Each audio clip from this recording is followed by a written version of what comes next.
ಮನೆ ಹತ್ರ ಮೇಲ್ಭಾಗದಲ್ಲೂ ಕೂಡ ಮಾಡ್ಕೊಂಡ್ ಬಂದಿದ್ವಿ. ಈಗ ಇವತ್ತು ಕೂಡ ನಮ್ಮ ಇಡೀ ವಿಧಾನಸಭಾ ಕ್ಷೇತ್ರ ಎಲ್ಲಾ ವಾರ್ಡ್ ನಲ್ಲೂ ಕೂಡ ಅವರವರು ಬೇರೆ ಬೇರೆ ಇದರಲ್ಲಿ ಮಾಡ್ತಾ ಇದ್ದಾರೆ, ನಮ್ಮ ಮುಖಂಡರು ಸೇರ್ ಮಾಡ್ತಾ ಇದ್ದಾರೆ.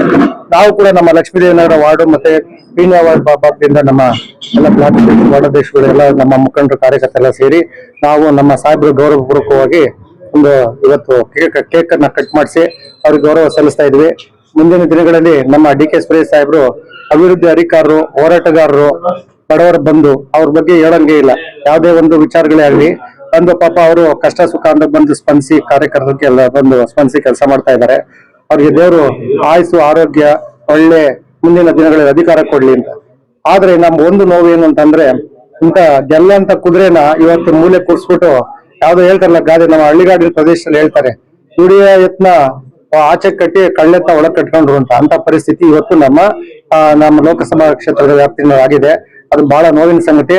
ನಮ್ಮ ಅದು ಅಧಿಕಾರ ಇಲ್ಲ ಅಂದ್ರೂ ಕೂಡ ಅಧಿಕಾರ ಇರೋರ್ಗಿಂತ ಹೆಚ್ಚಾಗಿ ಈಗಾಗಲೇ ನಮಗೆ ಗೊತ್ತಿದ್ದಂಗೆ 3 ವಿಧಾನಸಭಾ ಕ್ಷೇತ್ರ ನಮ್ಮ ಬೈ ಎಲೆಕ್ಷನ್ ಅಲ್ಲಿ ನಮ್ಮ ಚನ್ನಪಟ್ಟಣದ್ದು ಎಷ್ಟು ಕ್ರಿಟಿಕಲ್ ಇತ್ತು ಇಡೀ ದೇಶ ನೋಡ್ತಾ ಇತ್ತು, ರಾಜ್ಯ ಅಲ್ಲ ಇಡೀ ದೇಶ ನೋಡ್ತಾ ಇತ್ತು. ನಮ್ಮ ಸುರೇಶ್ ಸಾಹೇಬರು ಅದನ್ನ ಜವಾಬ್ದಾರಿ ತಗೊಂಡು ಡಿ.ಕೆ. ಶಿವಕುಮಾರ್ ಸಾಹೇಬರು, ನಮ್ಮ ಹನುಮಂತರಾಯಪ್ಪ ಅವರು ಇನ್ಚಾರ್ಜ್ ಇದ್ರು, ನಮ್ಮ ಕುಸುಮಾ ಮೇಡಮ್ ಅವರು ಇನ್ಚಾರ್ಜ್ ಇದ್ರು, ಎಲ್ಲರೂ ಇನ್ಚಾರ್ಜ್ ಅಲ್ಲಿ ಮತ್ತೆ ಎಲ್ಲ ನಮ್ಮ ಭಾಗದ ಎಲ್ಲ ನಮ್ಮ ಕ್ಷೇತ್ರದ ವಿಧಾನಸಭಾ ಕ್ಷೇತ್ರ ವ್ಯಾಪ್ತಿ ಎಲ್ಲ ಮುಖಂಡರು ಕೂಡ ಹೋಗಿ ಅಲ್ಲೂ ಕೂಡ ಅವ್ರಿಗೆ ಎಲ್ಲ ನಾವು ಕೆಲಸ ಮಾಡಿದ್ವಿ. ಚನ್ನಪಟ್ಟಣದಲ್ಲಿ ನಮ್ಮ ಯೋಗೇಶ್ವರ ಅವರು ಗೆದ್ದಿದ್ದಾರೆ, ಬಹುಮತದಿಂದ ಗೆದ್ದಿದ್ದಾರೆ. ಹಾಗಾಗಿ ನಮ್ಮ ಸುರೇಶ್ ಸಾಹೇಬ್ರದ್ದು ಒಂದು ಶಕ್ತಿ ಇದೆ, ಅವರು ಹುಲಿ ಅಂತಾನೆ ಹೇಳ್ಬೇಕು ಅವ್ರನ್ನ. ಅದಕ್ಕೋಸ್ಕರ ಎಲ್ಲೇ ಹೋದ್ರು ಅವ್ರಿಗೆ ಗೌರವ ಇದೆ. ನಮ್ಮ ಗ್ರಾಮ ಪಂಚಾಯತಿ ಮಟ್ಟದಿಂದ ಒಬ್ಬ ಕಾರ್ಯಕರ್ತರನ್ನ ಗುರುತಿಸಿ ಇವತ್ತು ಯಾವುದೇ ಒಂದು ಕೆಲಸ ಕಾರ್ಯಗಳಿರ್ಲಿ ಅದನ್ನ ಆಯ್ತಪ್ಪ ಅದ್ ಮಾಡೋಣ ಬನ್ನಿ ಅಂತ ಹೇಳ್ತಾರೆ. ಹಾಗಾಗಿ ನಾವು ಅವರ ಜೊತೆ ಒಡನಾಟ ಎಲ್ಲ ಇದ್ದೇವೆ.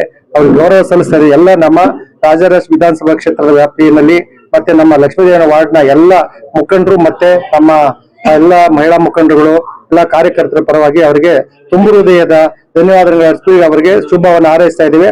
ದೇವರು ಮತ್ತೊಮ್ಮೆ ಅವರಿಗೆ ಆಯುಷು ಆರೋಗ್ಯ ಐಶ್ವರ್ಯ ಎಲ್ಲ ಕೊಡ್ಲಿ, ಮುಂದಿನ ಅವ್ರಿಗೆ ಒಳ್ಳೆ ಅಧಿಕಾರ ಸಿಗ್ಲಿ ಅಂತ ಹೇಳಿ ಈಗಾಗಲೇ ಅವ್ರಿಗೆ ನಮ್ಮ ಕನಕಪುರ ತಾಲೂಕಿನ ಒಂದು ಬಗರ್ಕುಂ ಕಮಿಟಿ ಅಧ್ಯಕ್ಷನಾಗಿ ಮಾಡಿದ್ದಾರೆ ಒಂದು ಗೌರವಪೂರ್ವಕವಾಗಿ. ಅದು ನಮ್ಗೆ ಬಹಳ ಸಂತೋಷ ವಿಚಾರ. ಆದ್ರೂ ಕೂಡ ಇನ್ನು ಹೆಚ್ಚಿನ ಅಧಿಕಾರ ಅವ್ರಿಗೆ ಈ ಸರ್ಕಾರದಲ್ಲಿ ನಾವು